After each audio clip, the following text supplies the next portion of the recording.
தமிழ்நாட்டின் வளர்ச்சி பயணத்தில் ஒருவரையும் பின்தங்க விடமாட்டோம் என்று சூளுரைத்த முதலமைச்சர் மு.க.ஸ்டாலின் அதற்கு உதாரணமாகவே ஒவ்வொரு நாளும் செயல்பட்டு வருவதாக முரசொலி தலையங்கம் தெரிவித்துள்ளது.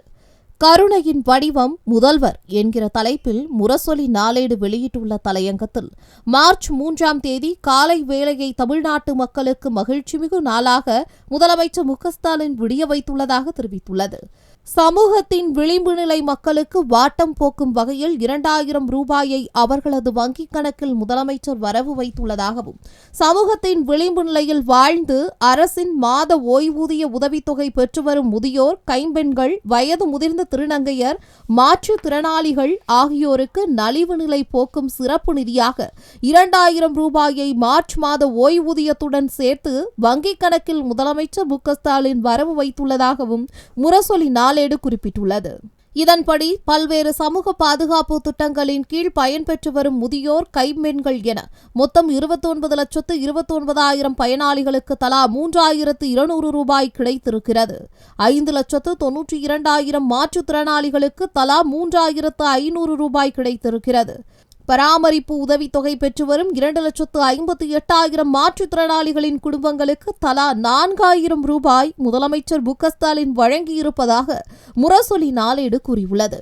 மீனவர் குடும்பங்களுக்கு ஏப்ரல் முதல் ஜூன் வரையான காலத்திற்கான மீன்பிடி தடைக்கால உதவித்தொகையாக குடும்பம் ஒன்றுக்கு 8,000 ரூபாய் வீதம் மொத்தம் 1,62,900 குடும்பங்களுக்கு வழங்கப்பட்டு இருக்கிறது.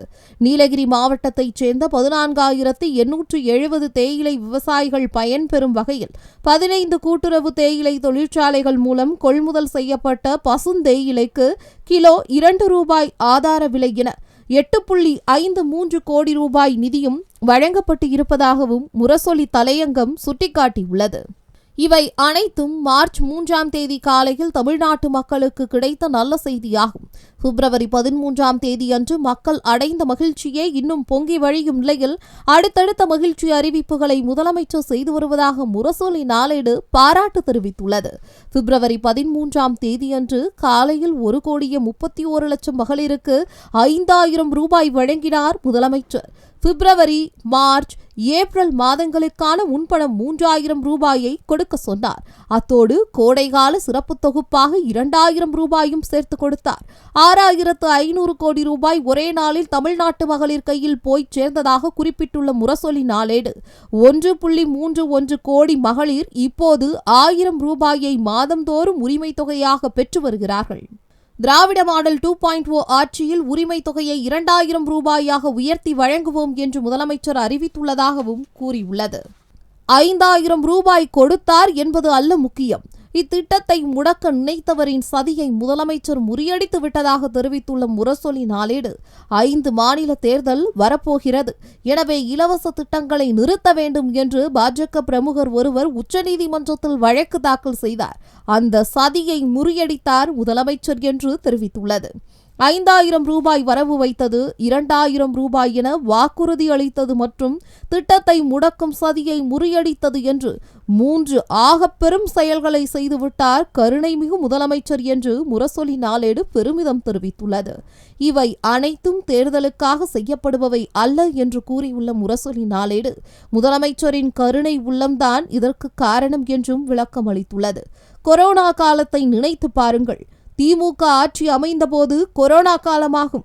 கொரோனா கட்டுப்பாடு காரணமாக வாழ்வாதாரம் பாதிக்கப்பட்ட மக்களுக்கு 4,000 ரூபாயை 2 தவணையாக முதலமைச்சர் மு.க.ஸ்டாலின் தந்தார் என்று கூறியுள்ள முரசொலி நாளேடு இதனை 2.14 கோடி குடும்பங்கள் பெற்றதாகவும் தெரிவித்துள்ளது. அரிசி குடும்ப அட்டைதாரர்களுக்கு முதலில் 2,000 ரூபாயும் அடுத்து 2,000 ரூபாயும் என 4,000 ரூபாய் தரப்பட்டதாகவும் 13 விதமான மளிகை பொருட்களையும் முதலமைச்சர் வழங்கியதாகவும் முரசொலி நாளேடு பட்டியலிட்டு காட்டியுள்ளது. கொரோனா தொற்றால் பாதிக்கப்பட்டு தனியார் மருத்துவமனையில் சிகிச்சை பெறுபவர்களின் கட்டணத்தை அரசே காப்பீட்டுத் திட்டத்தில் ஏற்றது. கொரோனா நோய் தொற்றால் பெற்றோர்களை இழந்த குழந்தைகளுக்கு 5 லட்சம் ரூபாய், 3 லட்சம் ரூபாய் வைப்புத் தொகையாக வழங்கப்பட்டுள்ளது. இதனை பெற்ற குழந்தைகள் 18 வயதை அடையும் போது அந்த தொகை அதற்கான வட்டியுடன் அந்த குழந்தைகளுக்கு கிடைக்கப் போகிறது. இதுதான் முதலமைச்சரின் உண்மையான கருணை உள்ளமாகும் என்று முரசொலி நாளேடு நெகிழ்ச்சியுடன் குறிப்பிட்டுள்ளது. ஆட்சி பொறுப்புக்கு வந்தது முதல் இந்த 5 ஆண்டு காலமும் அரசை கருணைமிகு அரசாக முதலமைச்சர் மு.க.ஸ்டாலின் நடத்தி வருவதாகவும் பெருமிதம் தெரிவித்துள்ளது.